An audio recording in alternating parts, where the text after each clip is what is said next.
Hello all, and welcome to the Brooklyn Rail's 399th New Social Environment.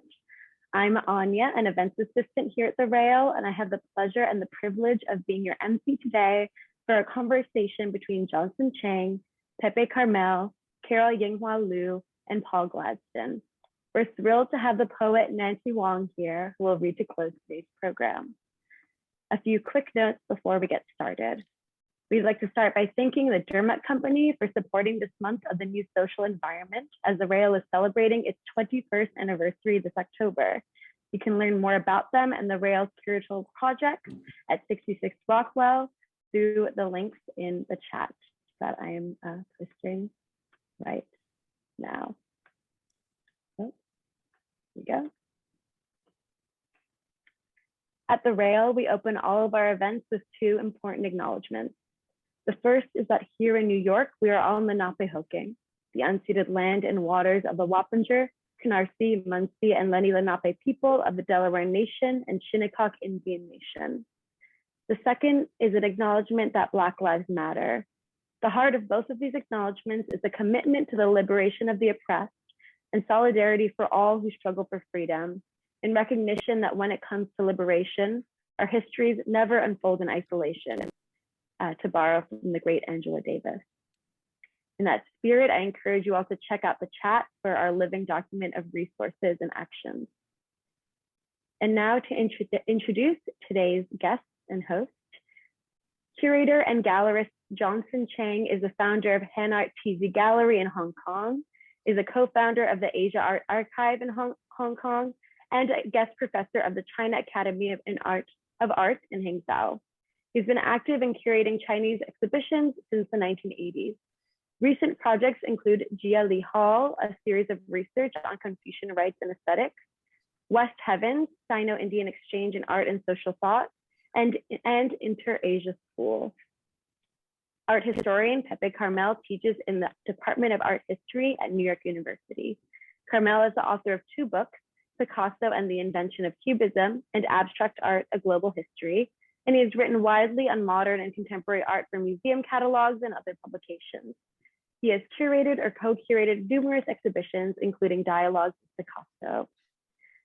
Art critic and curator Carol Yinghua Lu is a PhD candidate in art history at the University of Melbourne.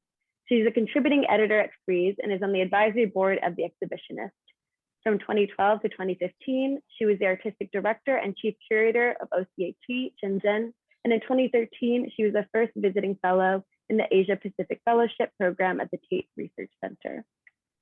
And critical theorist and cultural historian Paul Gladston is the inaugural Judith Neilson Professor of Contemporary Art at the University of New South Wales, Sydney. He is inaugural co-editor of the series Contemporary East Asian Visual Cultures, Societies, and Politics, and was founding principal editor of the Journal of Contemporary Chinese Art. He is author of Contemporary Chinese Art, Aesthetic Modernity, and Zhang Pai Li, Towards a Critical Contemporaneity. And with that, I hand it over to you, Paul. Thank you very much, Anya. I'd just like to acknowledge that I'm speaking today from Gadigal land, First Nations land in Sydney, and that sovereignty was never ceded. Anya, would you mind sharing my slides? Before we move on to our very esteemed panelists, I'd just like to run through the themes that we're going to be addressing today. I think Anya might be having some trouble with the slides. No, there they are. Excellent. Could you move on to the first slide, please? One of the things that we're going to be looking at is the emergence of abstract art as part of Chinese contemporary art, Zhongguo Dangdai Yishu, from the 1980s onwards within the PRC, within mainland China. And I think it's important in this regard that we distinguish between differing art worlds within mainland China, Hong Kong and Taiwan, which have differing discursive dominance and developmental trajectories. Although we'll be talking, I think, across a wider China than that, it's important to sort of bear those things in mind. Anya, if you could move on to the next slide, please. Here's one of the artists in question, Yu Han, probably credited as the first artist to develop a recognizably abstract painting in China at the beginning of the 1980s, and certainly through the 1980s, an idiom that he's returned to constantly through a very varied career. Next slide, please. And Ding Yi, I'm sure many of the people here today will be familiar with both of these artists' work. They've been enormously important and prolific artists as part of contemporary Chinese art for over the last 4 decades. So one of the things we're looking at here is the idea of an art that does not attempt to represent an external reality. That's one abstraction that we're dealing with. Anya, next slide, please. We're also going to be discussing abstractions in relation to Chinese classical aesthetics and visual culture and visual art. So a classical artistic tradition in China. Next slide, please. Strictly speaking, of course, the classical tradition in China is not abstract in the Euro-American sense. Abstraction in Chinese art develops as part of modernity through the 20th century and really emerges during the 1980s within mainland China. But it is possible to interpret classical Chinese painting, and here we have an example, an almost cliched example of Shanshui mountains and water landscape painting from the Chinese classical tradition. Underlying that painting are a number of abstract ideas, including vital energy resonance, which is considered the ruling desideratum of Chinese classical paintings from the 6th century onwards. Ink and brush bone structure, because the Chinese classical tradition is predominantly one involving ink and brush on paper or silk. And void and substance, shisha, the combination of absence and presence within a painting, as you can see within Fan Quan's painting. And these supposed opposites are supposed to resonate reciprocally with one another. Underlying that is immemorial Chinese ideas of dynamic reciprocity between all things, often now identified with Taoism, and we're very familiar with that, with the ubiquitous yin-yang symbol. These are very abstract ideas. Within the Chinese tradition, they do relate to more, seem to relate to more concrete things and have substance, but to a Western philosophical tradition, they're often seen as rather abstract. So that's another form of abstraction we're looking at. Next slide, please. Of course, I would imagine most people here, if not everybody here, is aware that Euro-American modernists appropriated these ideas or translated these ideas and practices as part of the development of modernist and postmodernist art, as we'll be hearing about later. 2 key exponents being Mark Tobin and Agnes Martin, both of whom had a direct engagement with Taoist thinking and Confucian artistic practices. Next slide, please. And I think we can see artists like Yu Han and others as drawing upon some of the abstract thinking that I was pointing towards a couple of slides ago. Certainly in Yu Han's case, it's a conscious relationship to Taoist ideas, and one could pick that up with a number of contemporary Chinese artists. So we are thinking again about another abstraction, which is to extract or remove something from one context to another. Next slide, please. It's important to recognize that within the Chinese context, particularly mainland China, that abstraction and realism have a defining relationship to one another as part of modernity, right the way through the 20th century and even into the 21st. Next slide, please. At the beginning of the 20th century, realism was adopted as a dominant aesthetic in relation to modernity in China, not least through the advocacy of the Chinese educationalist Tsai Ing-wen. And that was not exactly seen in opposition to, but certainly a kind of as a kind of struggle between two aesthetics, the development of early modernism in China. And here's an example: Pan Shin-Qin's Storm Society, a member of the Storm Society, has painted such as Paris, which obviously draws on the European avant-gardes of the day. These were seen in a kind of dialectical ideological struggle or opposition with one another. And this, of course, contrasts with the adoption of avant-gardist aesthetics in Europe and America as dominant aesthetics as part of modernity. And next slide, please.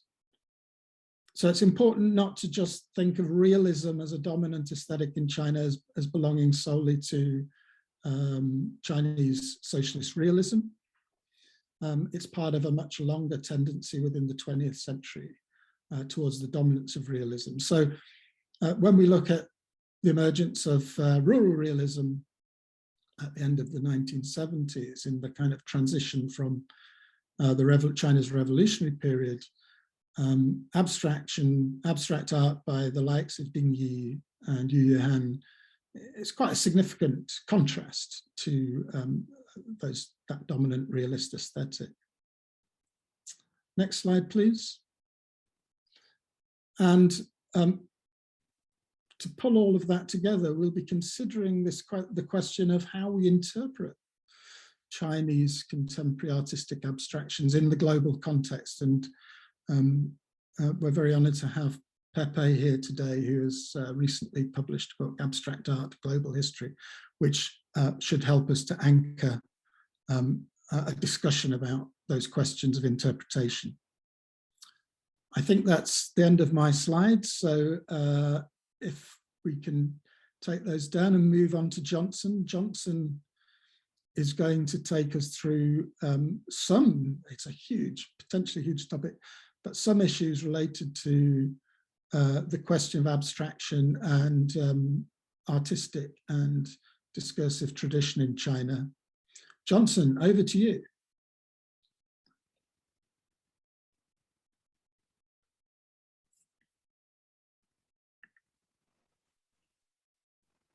Johnson, you just have to unmute. Can you hear me now? Computer. Perfect. Yeah. Yes. Thanks. I've already done that.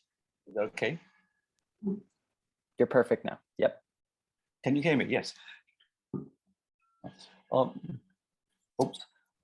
Sorry. Can I remove the screen because I can't see my text on the computer? Let's see.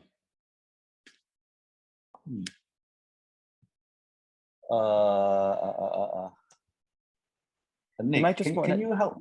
Yeah, you might just, if you hit escape, Johnson, it should. Escape.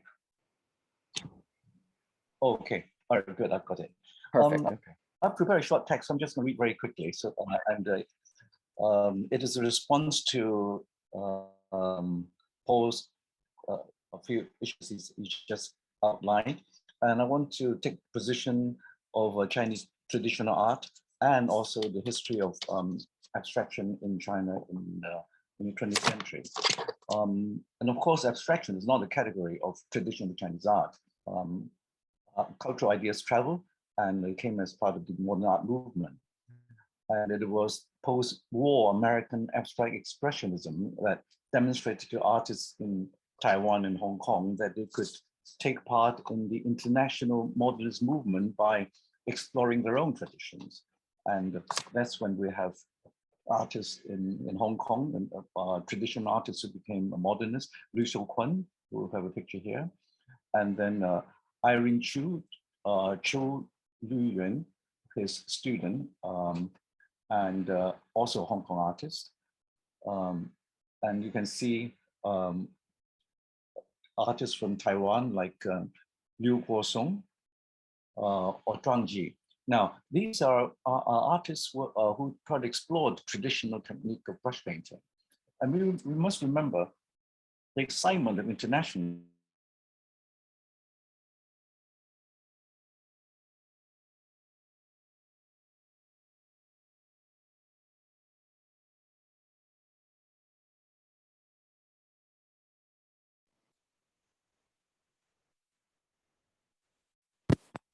Johnson, I think we've lost your audio. Is that correct?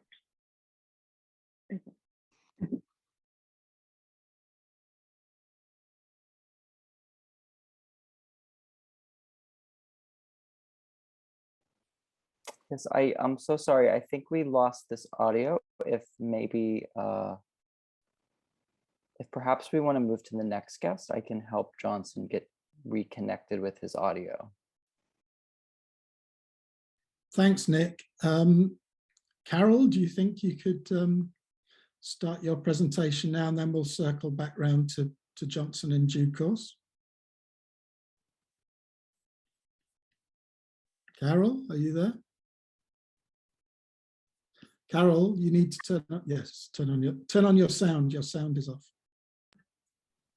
Can you hear me now? Yes, excellent.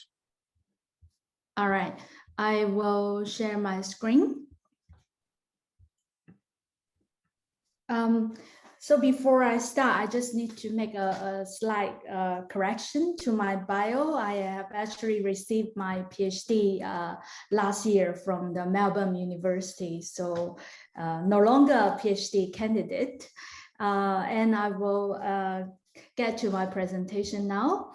Thank you, Paul, for the invitation to reflect on the issue of abstraction in Chinese art.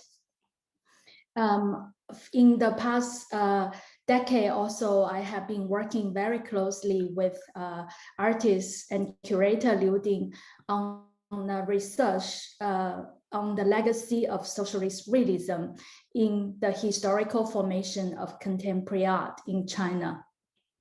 The reason or the kind of framework for this research is that we as practitioners living in China, we feel that the historical narrative and perception of contemporary art is on one hand oversimplified story, on the other hand a story that's very heavily influenced both by a revolutionary narrative and a Euro-American perspective of avant-garde and contemporary art. There lacks a nuanced interpretation and understanding of the development of contemporary art in China with its very close relationship to its ideological underlying and structure. So in our research, we propose to look at contemporary Chinese art instead of from a post-cultural revolution, which is a very common perception. Instead, we propose to look at it from a broader framework, a longer time frame, pushing the time frame back to the 1940s when the Communist Party founded the People's Republic of China, because that really constitutes a very critical ideological structure for the development, the practices, and the discourses of art in China. And we argue that that hasn't changed until this moment on. So the question, the issue of abstraction is a very important issue in this history of contemporary art in China. Is never like what you have been saying, that is never really a category in Chinese artistic tradition. Rather, it's an expression, an artistic form that exists, I would say, in the practices of many individual artists. But in the historical understanding, because of this Euro-American perspective, because of the revolutionary narrative, abstraction has been particularly politicized in Chinese art in the 20th century. Since from the 1930s, it has become a very particular category charged with certain association with freedom, autonomy, a certain bourgeoisie and decadent characteristic that has been very much marginalized by the discourse of realism. But all through the 20th century, many artists approach or employ abstract expressions, expressionist forms in their artistic works. But as a kind of discourse, as a form of practice, it's very marginalized. It becomes something that's suppressed, that's politically charged. So that gives it a certain kind of agency when in the late 1970s and the beginning of 1980s, with the opening and relaxation of social and ideological conditions, many artists resurfaced with abstraction. So it has existed all along. It didn't just appear all of a sudden in the late 1970s and the early 1980s. I also want, with this presentation, because of the shortage of time, I want to focus on the short period from the 1970s and the 1980s. And I want to give a few examples of artists practicing the expression of abstraction in their work. But I also want to point out that it's not just an aesthetic question in these artist practices.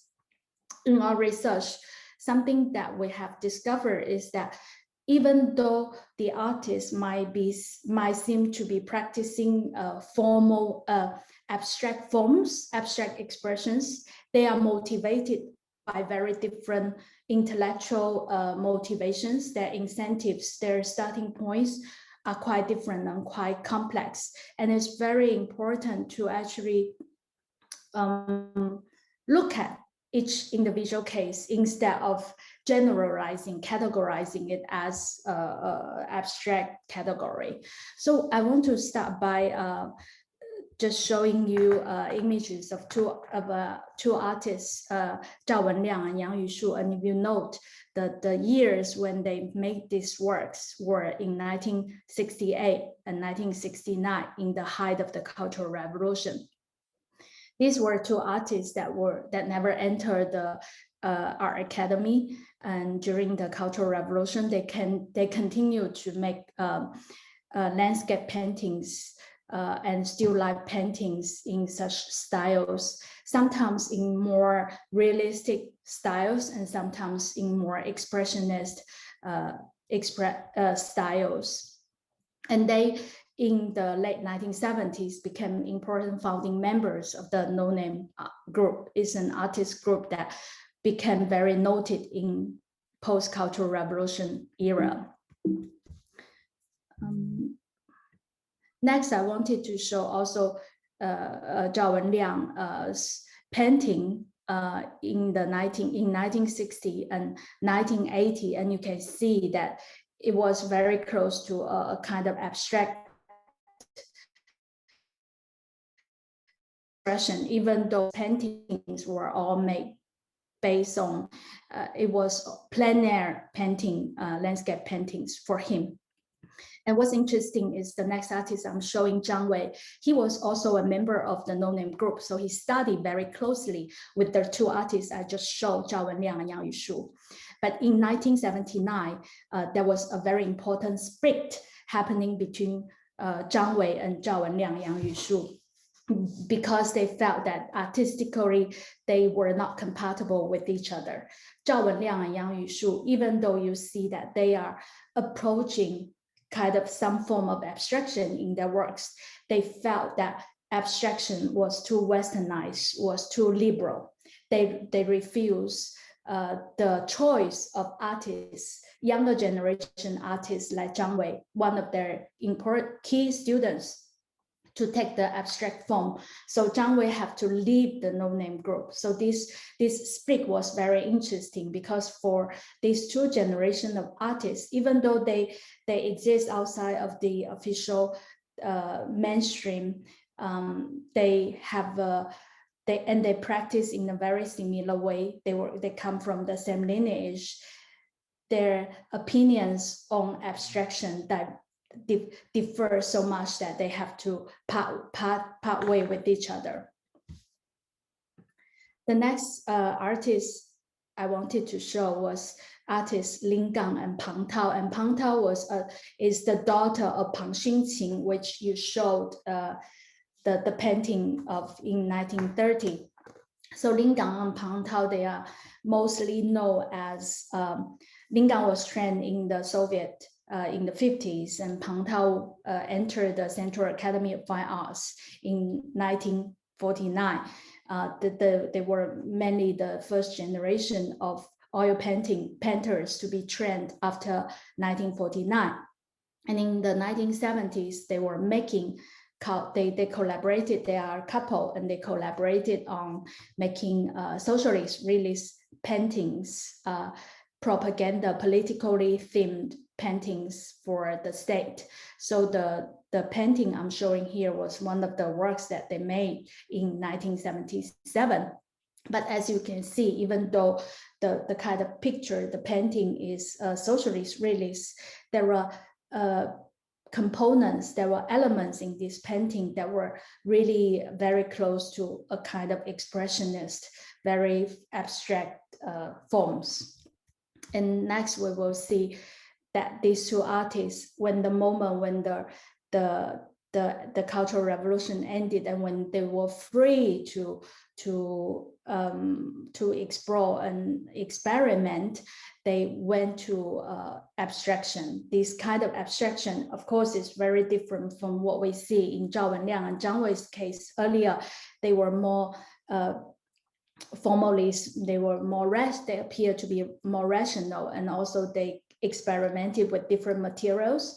So the mountain in the middle was actually, the surface was covered in sand. So they approached this kind of experimentation and to create a more abstract form based on their original kind of experiments. I will further show two examples of Lin Gang, who is considered, of course, a very important socialist realist painter. In the 1980s, he completely let go of realist painting and went to abstraction. But of course, all these abstractions that he does, that he has been doing all the way to 2000, have very close relationship to his earlier experiences of taking an object or figure from the reality and make it in a more abstract form. So it's not pure abstraction, it's abstraction that has very close relationship to his emotions and also to his visual experiences. And I will also show the students, younger generation of artists that were educated by Lin Gang and Pang Tao in the 1980s. Meng Lu Ding, he graduated from their studio in the Central Academy of Fine Arts. And you will see 3 years, 1985, 86, 87, his styles were shifting from the first painting on the left to the middle, that you can see he's already changing, refigurating the figures. Until 1987, he went to abstraction and he has pursued this form of abstraction since. And he and Pang Tao and Lin Gang are artists that belong to the Art Academy, very official system. So abstraction in this system of art academies in China has often taken on a more perception of being something more advanced, being something that close to the advanced form of modernism. And many artists pursue this direction, but abstraction for them becomes a purely formal experimentation. So there came up a lot of more kind of formal and decorative results in this direction of development. And I also wanted to show Yu Youhan of the same period. Unlike these artists that I have shown before, they are all based in Beijing, whereas Yu Youhan and Ding Yi, which I will show, and Paul has shown as well, are based in Shanghai, and Shanghai has a very different development of art in a way. And you can see that like Meng Luding, Yu Youhan was also shifting among these different forms within a very short period of time. And he actually didn't just continue to make abstraction, he also continued to make this kind of release or pop influence paintings, especially in the 90s. He became very noted for his political pop series, depicting Mao, depicting stories or scenes from revolutionary narratives, but in a cynical, in a pop way. And the reason that many artists changed their styles suddenly within such short period of time was definitely the influence of postmodernism or the kind of important surgence of postmodernist thoughts in the 1980s in China. We won't have time to go into why, but I just quickly mentioned that. And then I also show here Ding Yi within 2 years of time. As you can see, he's changing from this very expressionist expression to the crosses that he made with rules. And that was a very important kind of marker for his practice, because at this moment, many artists, he was a student of Yu Youhan, younger generation. And artists at this moment, Chinese artists, there was one important motivation was to get rid of meaning, get rid of narrative, get rid of emotion in their work. This was a very strong trend at that time. So Ding Yi was motivated by such an idea to give up the individuality, to give up the traces of the artist. So he adopted automatic color schemes, and also he used rulers to make his crosses, to get rid of the hand of the artist. And I show a series of drafts he made in this period. The last image I will show was a reproduction that he made this year for an exhibition that Liu Ding and I co-curated on the 1980s. And this was a remake of a painting that the first oil painting that he made of this cross series in 1988. And it was a very important beginning for his practice at that time, but he already lost the original work, so he had to remake.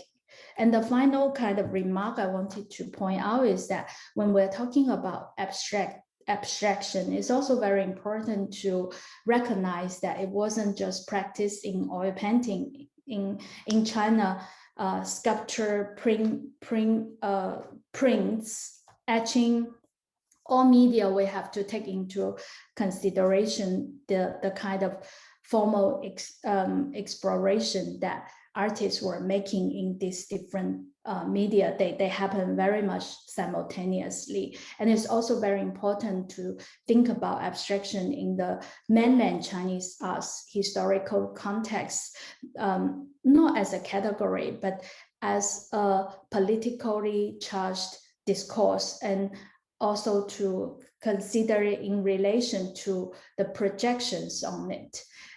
So that's what I want to share, and I think we can discuss more later in the Q&A session. Thank you. Thank you very much, Carol. That's very illuminating. I think it's important to take a couple of things from what you said, that the emergence of abstraction is in the 80s in mainland China. It's not abrupt, either technically or philosophically, conceptually, discursively, that there's a much longer tradition, certainly, of kind of discursive abstractions in the Chinese art world. And as you quite rightly pointed out, there's the kind of growing emergence of this non-representational mode of painting, even from the early 1960s, if not before. Thank you very much. That's very, very, very illuminating. Nick, are we in a position to bring Johnson back into play? I believe so. Johnson, can you? I can hear you now. There you are. Okay, perfect. I think we have you back. Fingers crossed. Okay, Johnson, would you like to start again? I'm sorry about this. Good morning, everybody, or good evening. I'm sure Anya can bring your slides up. Thank you. Well, I'm very pleased to be revived from the sarcophagus. I'll just read from a short text I've prepared. I hope it's not going to exceed my time limit. In response to this, the questions raised by Paul and also to Pepe's comments, I would like to start to say that abstraction is not the category of traditional Chinese art. It is really a very much reaction to exchanges. And as the modern art movement, it was post-war American abstract expressionism that demonstrated to artists in Taiwan and Hong Kong particularly, that they could take part in the international modernist movement by exploring their own traditions. Here we see a painting by Lu Shouquan from Hong Kong, who comes from a very traditional classical education. His father was a scholar, and he turned to this form of abstract expression in the 60s and 70s. And the next slide is an image of Irene Chu, a woman painter who studied under him, and she was born in the 20s and was active until 2011. Here we see that her reference to abstraction brings her to almost like astrological, cosmic type of visual practice. Then we have Liu Guosong, the artist who was, he's from Taiwan. Liu Guosong was famous as the first artist to exhibit in the Sao Paulo Biennale in the 60s, and the first Chinese modern ink painter to have exhibitions in America. And he was also attracted to painting not just landscape. After this experiments with abstraction, he started to paint visions of cosmic bodies.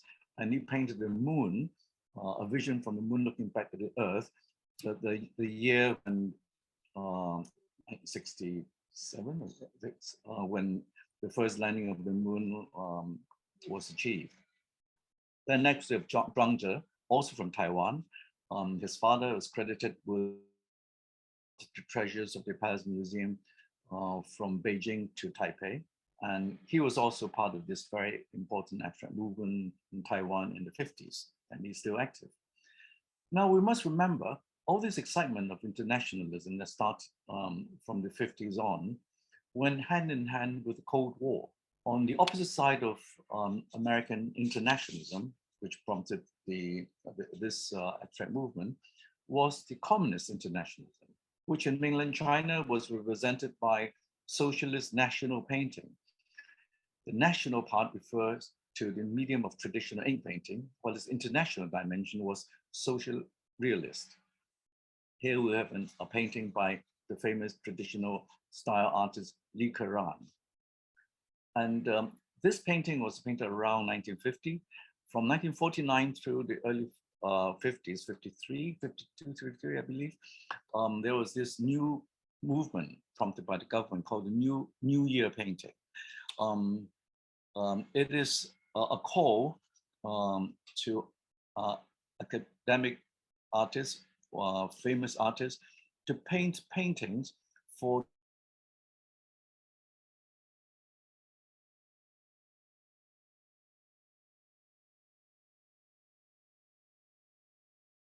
and it is traditionally a print of an opera or historical scene. And the government decided that this was the best place to reach the masses. And so all important artists are asked to develop their version of New Year painting. And here's one by Li Keran, and is very much in the style of the new socialist national painting. In the mid-20th century post-war era, the Chinese modern art was represented therefore by active movements in both abstractions and realism. They were both modern art because they were artistic expressions of two different paths to modernization. One through modernism, the other through visions of the socialist future.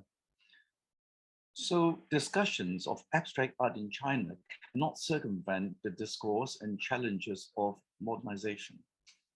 In the mid-19th century, military defeats prompted the literati to reevaluate realist painting as part of the program of invigorating Chinese culture. And this was a radical reversal of the attitude since the reversal of the attitude of disdain of representational Western art, which were expressed by scholar officials.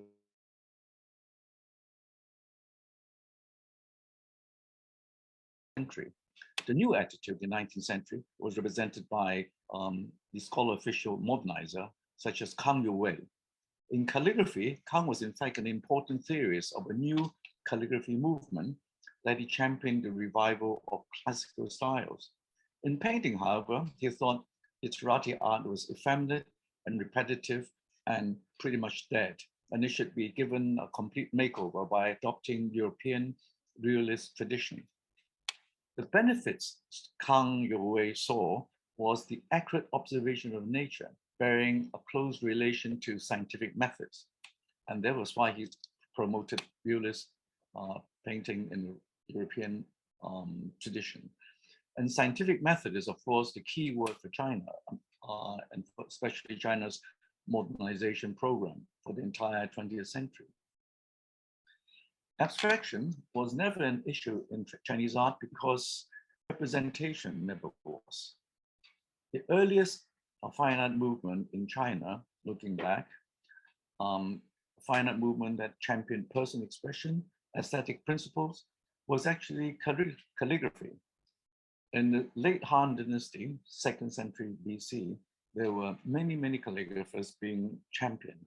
And here were an illustration of the calligraphy of Zhang Zhi, living in the 2nd century, active in 2nd century AD. And this is a piece of calligraphy carved on stone and preserved. Calligraphy became the craze among art-minded youths, especially the very, we call it expression, we would say it's expressionistic, the grass script styles like Zhang Zhi's, to the extent that it attracted severe criticism, as witnessed by the famous essay against grass script by Zhao Yi, contemporary at the time, also mid-2nd century AD. The author expressly pointed out that grass script could not help the calligrapher in gaining up through public examination in the government civil service. Neither it would help him in any useful profession, nor would it cultivate his mind. He believed the pursuit of grass script was simply a matter of fashion. So in the context of our discussion today, this is exactly what we now define as the practice of fine art. And in connoisseurship of the artistic excellence of calligraphy, canonical texts use metaphors that refer predominantly to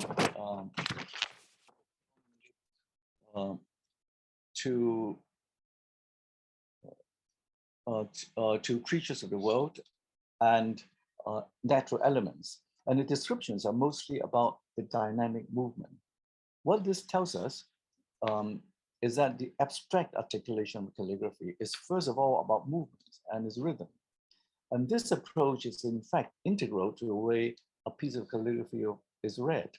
Now, as a language tool, calligraphy, like all forms of writing, is structurally bound to temporal movement and to directed spatial orientation. In China, you start top down, starting from the right column. But what an art connoisseur does when he reads a piece of calligraphy as art, he will need to reconstruct the rhythm of the brush and its manifold articulations from stroke to stroke. He would have to reconstruct it in sequence, as though he would decipher a performance recorded in 2D, which he then would need to interpret and visualize in action. Non-representational art still needs to tackle the issue of form, but calligraphy as ideograph is not devoid of references to worldly forms.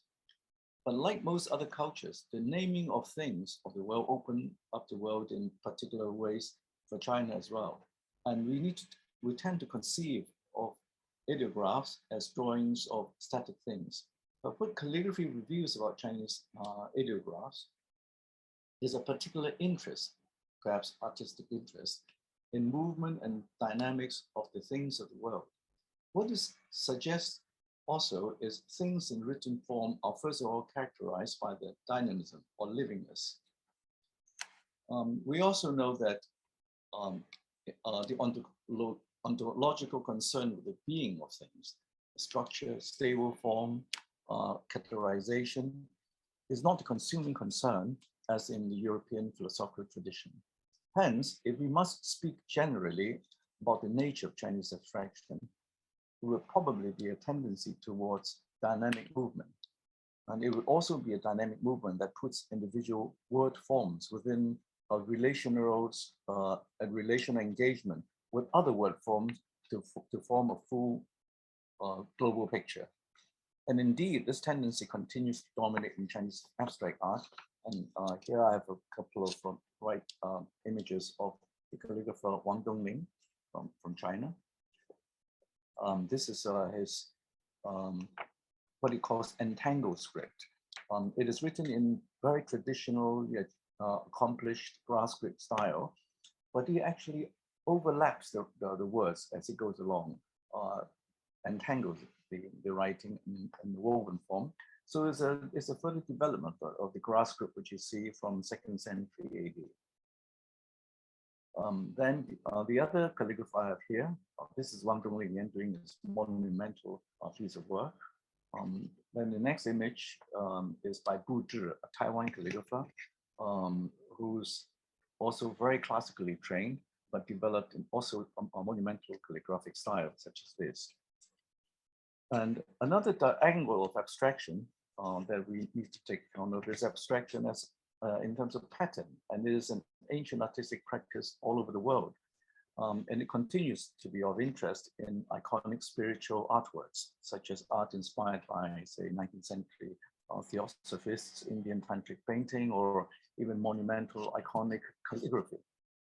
For example, the New York Chinese-American painter Emily Chang, she creates abstract paintings in subtle color schemes, powerful iconic patterns. There's also the Hong Kong painter, this Emily Chang again. There's also the Hong Kong painter Gaylord Chang, who died last year at the age of 95. Both artists I admire greatly. We also have some other works by calligraphically inclined artists who make, this is a calligrapher who is inspired by seal carving, creating this monumental presence, almost like a religious, enormous religious painting. And then this is a Liu Yanhu from Beijing. The next we have the work by Gu Wenda, and he actually written some of these words in erroneous forms. And Johnson, I'm sorry to interrupt, but do you think we could bring your talk to a conclusion, because we've got a short of time and we just need to move on. So sorry about that. Just very quickly, I want to close the talk by echoing Professor Karmel's comment on the scholar's rock. The scholar's rock is abstract in form because it is unnatural, and is appreciated for the suggestion of dynamism and amorphous forms. But aesthetics of natural rocks has other implications for the understanding of things of the world. As art, it questions the fundamentals of form itself. The scholar's rock prompts this following question for me. Is it possible for aesthetics to be totally free? And what I mean is it possible to escape the human propensity to make sense and to seek forms? And to pose a question in another way, in Scholar's Rocks, the literati scholar champions what they claim to be ugly or awkward. But is it really possible to find a truly ugly rock? And don't we always end up defining the beautiful, the sensible, or at least the desirable, even while the awkward and the ugly is the proclaimed end? And does the form of the ugly rock fall outside of aesthetics per se? If so, why do we have all these manuals of paradigmatic scholars' rocks, and collectors differentiate, and through them, collectors differentiate the good and desirable rocks from the undesirable ones? So I want to close the talk with this question of scholars' rocks. Thank you. Johnson, thank you very much, and sorry for having to interrupt you. Pepe, if we could move on to you. I think Pepe is going to raise some questions for some possible debate amongst the panel. Pepe, over to you. Hi there, thank you. I will do my best. Let me start by saying that I feel honored and a little anxious to be here with three such important scholars of Chinese art, that Johnson and Carol have done such important work on exhibiting it, and Paul, who's written so brilliantly about it. I'm a total neophyte here, and I'm probably going to make a fool of myself, but so it goes. I'm coming to this from the point of view of my recent book that Paul, you kindly showed, Abstract Art of Global History, where I suggested a kind of critical framework, a thematic or archetypal framework for looking at abstraction in terms of categories derived from the real world. So landscapes, bodies, cosmologies, architectures, calligraphy, textiles, and so forth. But the particular question I want to look at tonight and pose as a question for everybody else here is, how useful is this? I mean, my hope in general is it's a useful way into abstraction, which can be very difficult, but is it misleading when it applied to abstraction from China? That's the thing I'm worrying about, and I'm eager to hear what everyone else has to say, but let me discuss a few examples. So here's Wang Dongling, who Johnson just showed some of his work, and I think for a viewer from the United States, it irresistibly calls to mind the work of Franz Klein. Is that a kind of false friend, would be my question. If we interpret the Wang's work as a Chinese version of abstract expressionism, gestural abstraction, are we misunderstanding it? Is, for instance, the inability to read what the calligraph says, is that changing and distorting the meaning of the painting? Anya, if we could go to the next images, please. Here's a artist who's emerged more recently, Wei Ligang, on the right, with these fascinating paintings with these sinuous lines that are studiously maintain the same width. In that respect, we're called ancient seal script rather than brush painting. But obviously, once again, for an American viewer like myself, they also recall the work of Bryce Martin, his sort of second, later phase of abstraction, as opposed to his early monochromes. So looking at this, I find myself caught in the kind of twilight zone between different modes of abstraction, and then it just gets more complicated. If we could go one forward, please. To remember that Martin himself was looking at Chinese calligraphy, that the way he got to paintings like the one that was just on the left was by looking at Chinese calligraphy. Now, unlike Mark Tobey, he didn't actually study it and learn the characters and practice writing it, but he took it as an inspiration for drawings like the one on the left here, which in turn led to paintings like the one we were just looking at, Bear Mountain. Okay, let's go forward again, please. And one of the great revelations of the last 10 or so years here in New York was an exhibition at the Asia Society of Wu Guangzhong's work, which is stunning on the margin, often between abstraction and landscape painting. So when I should mention that many of these paintings are quite large, like this one, and when an American looks at this, you think, oh, it's as if Jackson Pollock had learned how to paint Chinese landscapes, or had been trying to paint Chinese landscapes. So you have all of the all-overness and the gestural quality of the dripped or brushed work, but it communicates a sense of landscape in other paintings by Wu more literally. But to pose the problem once again, is thinking of Wu Guangzhong in effect as a Chinese Jackson Pollock, is that to misunderstand him? Are I have a sneaky and disturbing feeling that there are a lot of other things going on in this painting that I, for instance, am just not getting. and that, you know, the easy classification that I just gave is perhaps a misinterpretation. Let's click forward again, please. Thank you. Here's another example looking at landscape-inspired abstraction of an artist, Pat Steer, who seems quite clearly to be thinking of Chinese painting when she makes her more recent work. And I'm bringing back on the left the classic painting by Fan Quan that, Paul, you showed earlier. That's, I imagine, probably the single most famous Chinese landscape painting. And so the sense, for instance, of qi, of energy flowing through the landscape is clearly very important to Steer. And also the sense of voids and solids. I mean, we could take many of the categories that you applied to Fan Quan's painting and transpose them to Pat Steer's painting. But as always, I'm curious to know how this has been or would be received in China itself. I mean, to me as an American, this seems like a brilliant translation of something from the Chinese landscape tradition, but it might be seen as a horrible misunderstanding. Is there some terrible mistake here? I mean, I hope not. I think Steer's painting is fantastic. So let's keep going. The next comparison, please. And here's an even more complex one. On the left is a work by the artist Carlos Cruz Diaz, who's one of the great masters of kinetic abstraction and chromatic abstraction, beginning in the 1950s, and one of a large group of Latin American artists who use this kind of color, repeated lines, screens, and vibrations to give a sense of nature, the vibration of light in nature, ultimately deriving from Impressionism, but translated into purely abstract terms, although the circle inevitably begins to recall the sun. So I was very interested recently to discover the work of Shi Molin, which you see on the right, which has some of the same forms, the linear divisions, the sense of movement, the brilliant color.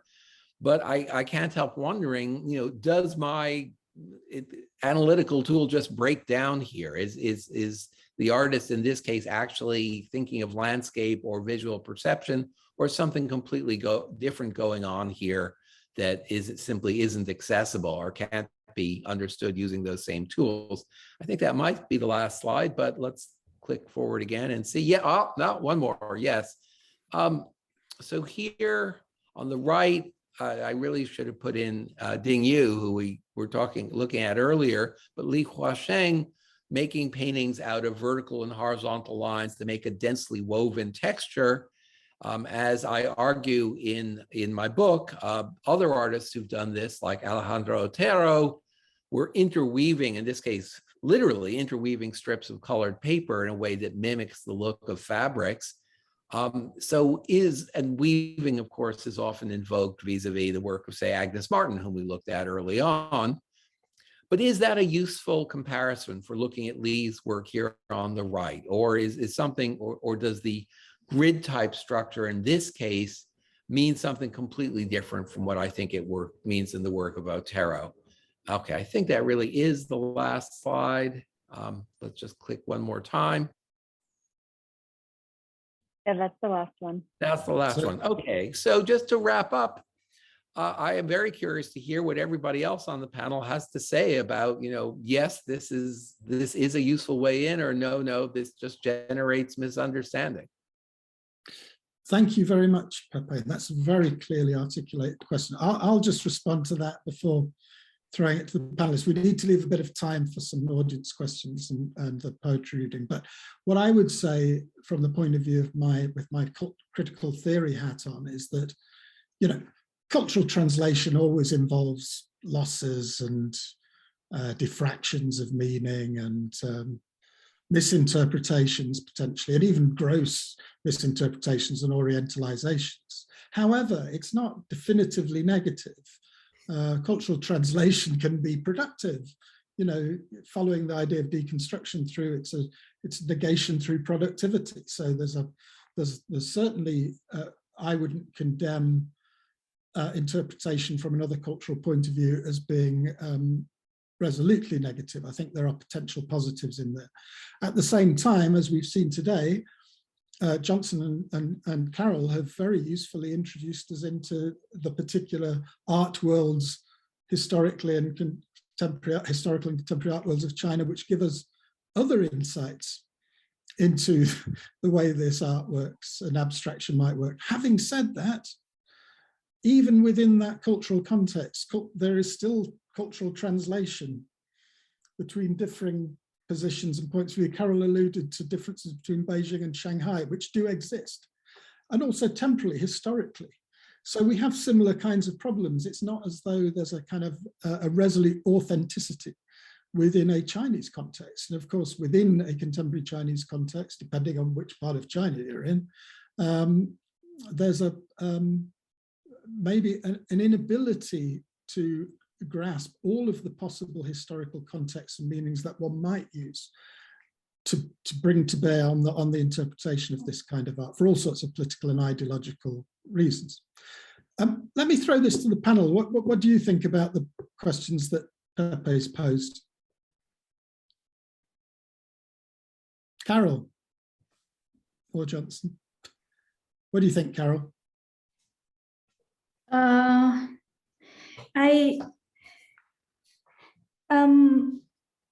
I mean, like Johnson was saying earlier, that abstraction is never really an issue for artistic practitioners, and I very much agree with that view.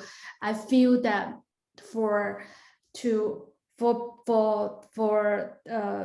Chinese art, Chinese contemporary art, there are two things to bear in mind.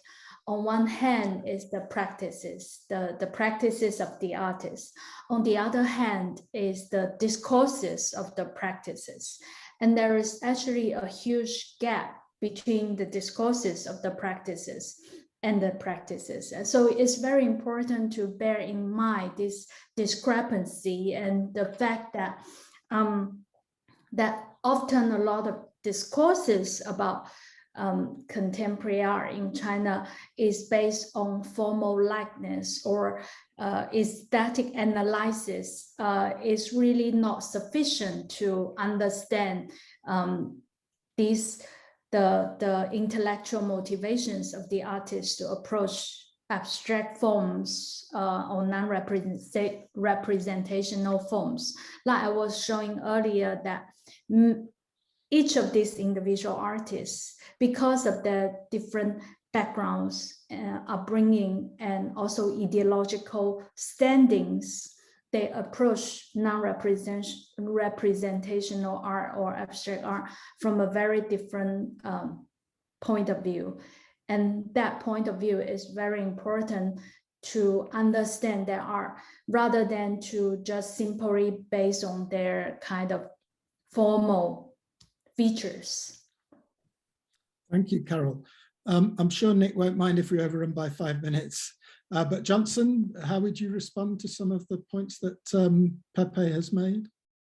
I think Pepe's presentation is very inspiring, because what it shows what abstraction does for art. Because just like Pepe also mentioned this, he raised a question about the scholar's rock. It is really about possibility of opening up form. At the end of the day, this is what art does. And whether the idea of abstraction and using particular approaches to abstraction come from America or from history, at the end of the day, all these new inspiration allow us to look at what is meant by form for artists today, or for how human beings aestheticize the world. So, so I think this kind of cross-cultural experiments, even coming from different purposes and different histories, they are all beneficiary, and especially when they can be now grouped together in a kind of a global art reading, which have staggered approaches in terms of period and interests. Johnson, thank you, particularly for your brevity. That's very welcome at this point. I have some audience questions. Now, I've got a couple that I can conflate and respond to myself, and then another one which we might throw to the panel before going to the poetry reading. Two questions that I've got here. One is about Ding Yi and his relationship to Yu Han, who was one of his teachers. And it was the question as to why Ding Yi's work is so non-expressionist, cold perhaps. And the related question is, are there any Chinese contemporary artists who've been influenced by Western artists? And I can sort of cover both of those things in one answer. Ding Yi was trained as a designer, so some of his aesthetic, fair bit of his aesthetic comes from that design background. And he was certainly looking at European and American design of the 20th century, even contemporary design during the 1970s and 80s. And that had certainly had an impact on his work. Why is it a bit cold? Well, one reason, it could be several reasons. I did an interview with him, which is in a book, which was published a few years ago. And I think one of the reasons is that he was wanting to avoid some of the emotional heat that was tied up with the Chinese revolutionary period, particularly the Cultural Revolution, and also a kind of national tendency in mainland China during the 70s and 80s, cultural fever, a kind of return to a kind of heightened sense of the aesthetic. And I think he wanted to move away from that. And it's also important to remember that, of course, the early 1980s was the time when similar kinds of non-expressionism and cold expression were very much embedded in Euro-American culture, not least in where I came from, in British culture, in popular music and painting. So, you know, there are all sorts of kind of cultural cross currents there. The question I'd like to throw to the panel is, one of the audience members asked whether we should consider Xu Bing's calligraphy a species of abstraction. Perhaps Pepe might want to start on that one. Do we consider Xu Bing to be work to be a form of abstraction? Sure. I have to confess, I kind of resist that idea because he has such a strong and visible discursive message about, you know, his fake characters are designed to drive people nuts. You know, I mean, I couldn't read the real thing myself, but what I gather is that people who are skilled at reading Chinese walk up to that and they think I should be able to read this, and then they can't because they're all made up characters. So Xu is operating within a complex and, you know, particular cultural context of meaning. Whereas I think abstraction, on one hand, I don't think there's anything that's truly abstract. At the end of the day, I think every abstraction turns out to have a kind of realistic archetype lurking behind it.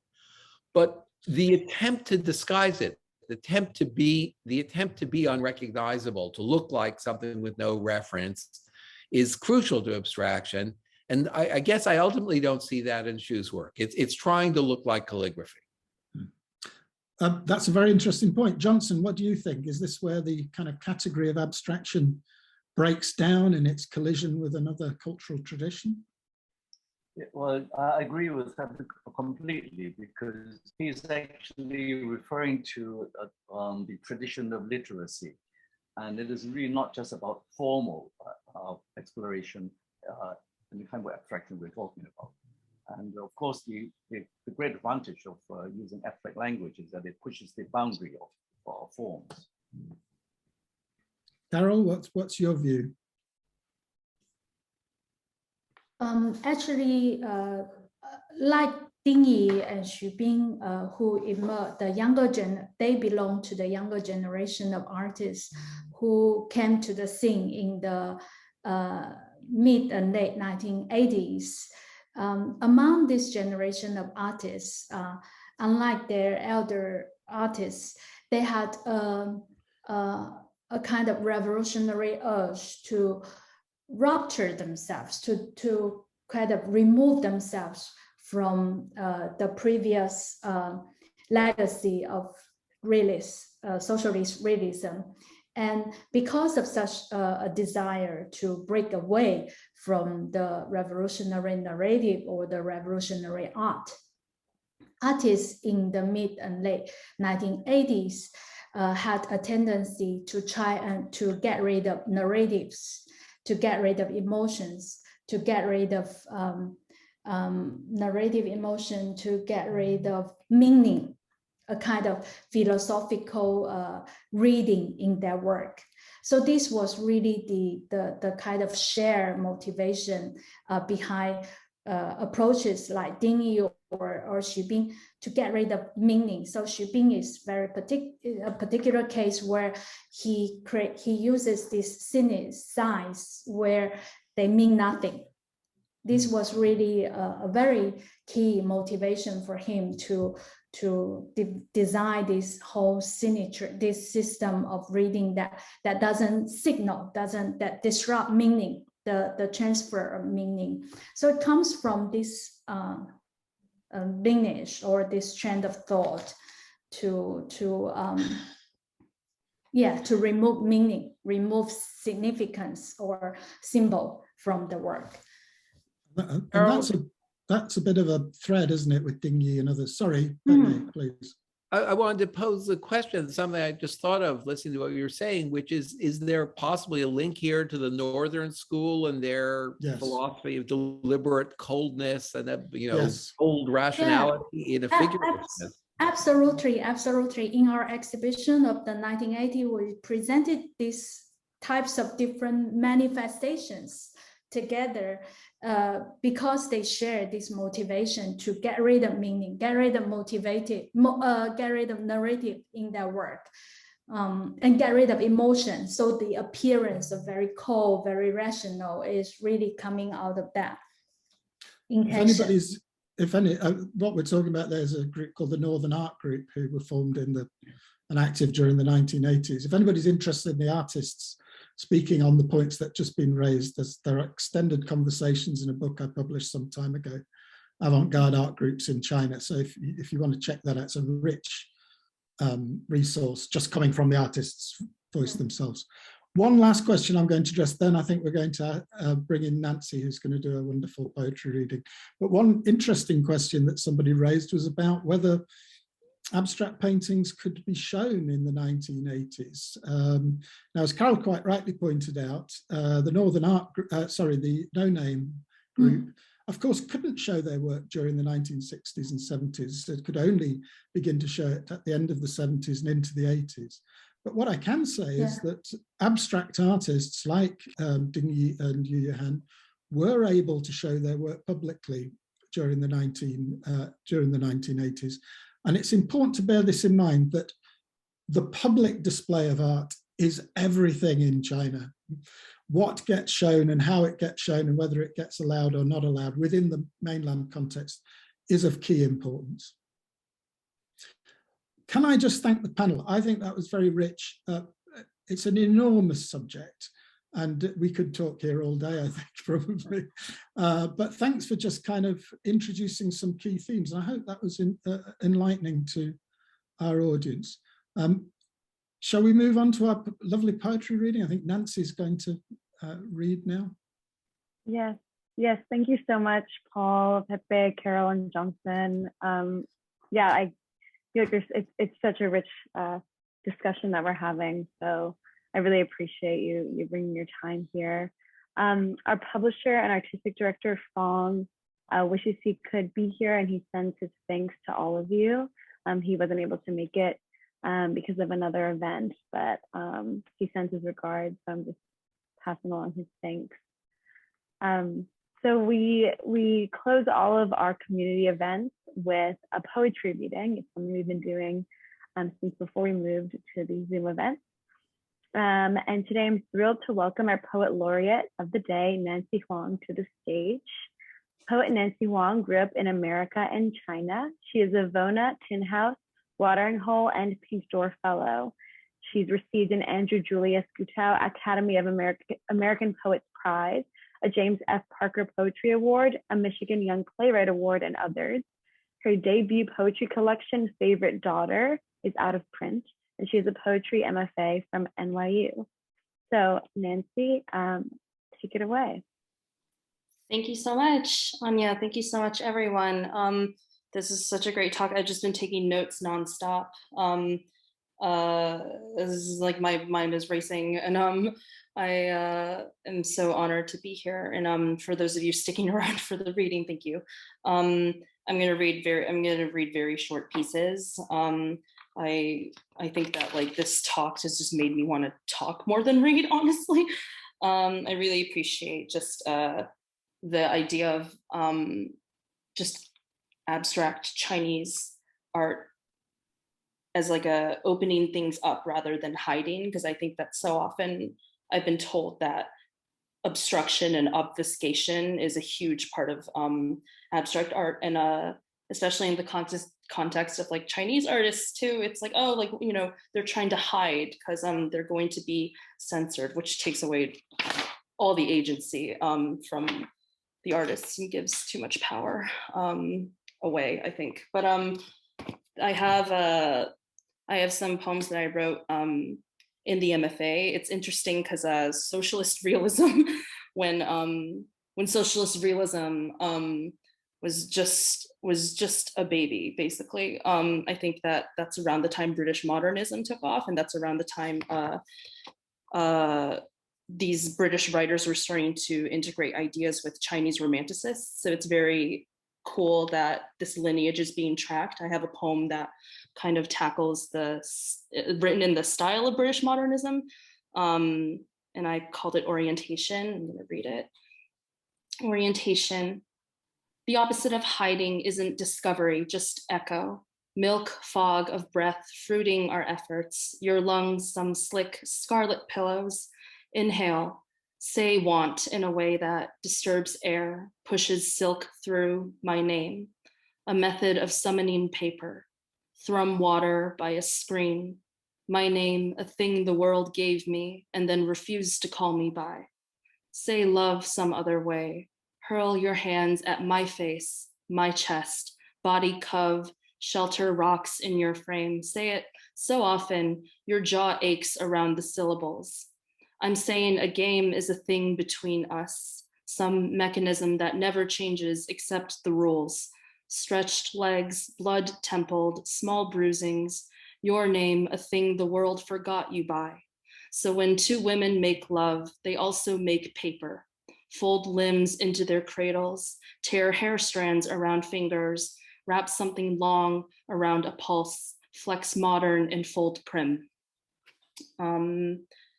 This is the first one. Thank you. I am kind of scattered.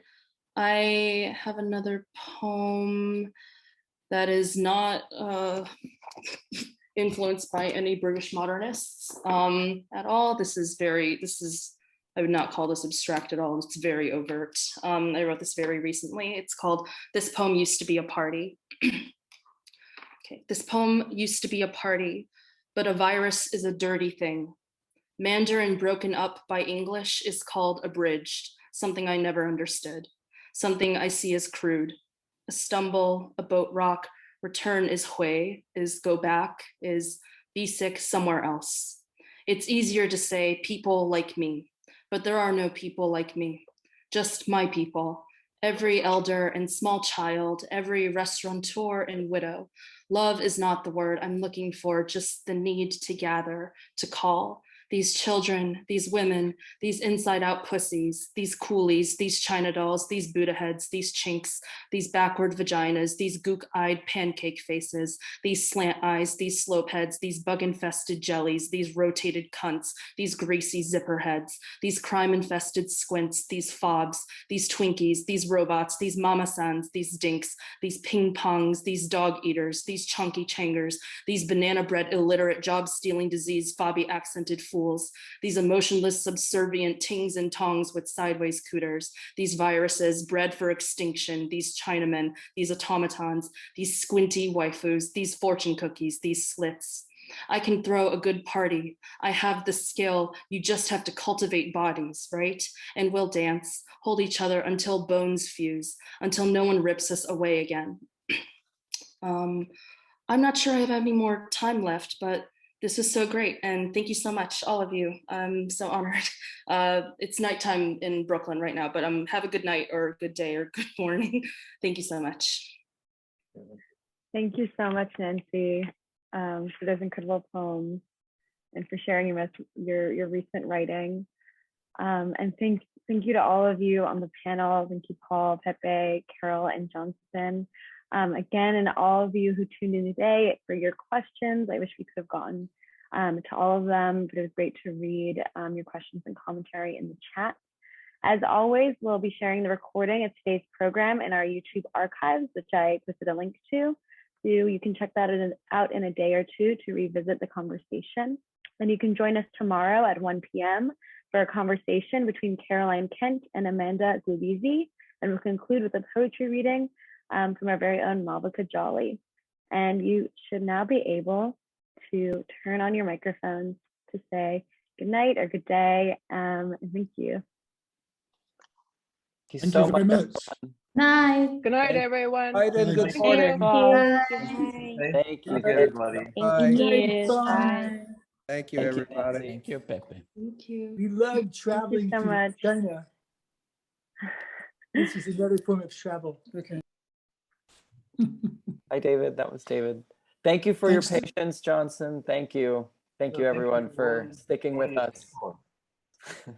Yes. And thank you, Paul. Thanks for putting this together. And No, my pleasure. Thanks for your organization. It was exemplary. Thank you very much. it's our pleasure. And thank you, Nancy. That was amazing. Thank you. Yes, thank you, Nancy. Thank you. Excellent. Well done. Thank you, Nancy. Great poetry. Thank you. Y'all were so wonderful. So good night from Brooklyn, and good morning to Yes. Beijing. Good morning. Good afternoon from Sydney. Have a great day, Sydney. Bye. We'll see you soon. Thanks, See you everyone. later, guys. Bye. Take care. Take care. Bye. Bye. Bye, y'all.